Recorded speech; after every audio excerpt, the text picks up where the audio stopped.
হাই friends, মই আয়ুষ ৰং চেনেলত সম্প্ৰচাৰিত হৈ থকা সূৰুযমুখী ধাৰাবাহিকখনৰ আজিৰ খণ্ডটো চাবলৈ বহুত বেছি ভাল লাগিব, কিয়নো আজিৰ খণ্ডটোত অনুস্মিতা পৰীৰ খবৰ ল'বলৈ পৰীহঁতৰ ঘৰলৈ যাব আৰু পৰীয়ে কান্দি থকা দেখিবলৈ পাব।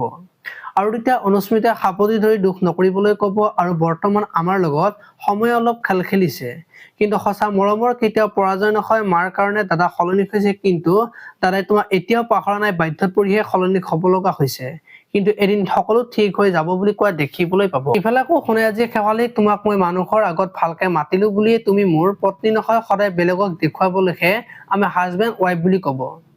আৰু উপায় নাই বাবেহে মই তোমাক পত্নী হিচাপে স্বীকাৰ কৰিছো, এইখন ঘৰত স্থান দিছো। তাৰ অৰ্থ এয়া নহয় যে মৰমৰ স্থান পাইছা বুলি শুনে কৈ থকাৰ সময়তে অনুস্মিতা আহি শুনে শেৱালিক কোৱা কথাবোৰ শুনি থাকিব। এতিয়াবোৰ শুনে গম পাব নেকি, দেখিবলৈ পাব আজিৰ খণ্ডটোত। আনফালে আকৌ অনুস্মিতাই আজি শেৱালিক, মই ভাবিছিলো সোণদাই তোমাক বহুত ভাল পায়, তোমাক সন্মান কৰে, কিন্তু যি দেখিলো সেয়াতো মই ভবাৰ বিপৰীত বুলি ক'ব। আৰু সোণদাই যে বাধ্যত পৰি বিয়া পতাৰ কথা কৈছিল, সেই কথাটো কি বুলি সুধিব। এতিয়াবোৰে শেৱালিয়ে সকলোবোৰ কথা অনুস্মিতাৰ আগত ক'ব নেকি, দেখিবলৈ পাব আজিৰ খণ্ডটোত। আপোনালোকে সূৰুযমুখী ধাৰাবাহিকখন চাই কেনেকুৱা পায় কমেণ্ট কৰি জনাব। আৰু যদি আপোনালোকে এতিয়ালৈকে চেনেলটো ছাবস্ক্ৰাইব কৰা নাই, তেতিয়াহ'লে চেনেলটো ছাবস্ক্ৰাইব কৰি ভিডিঅ'টোত এটা লাইক কৰি দিব। ধন্যবাদ।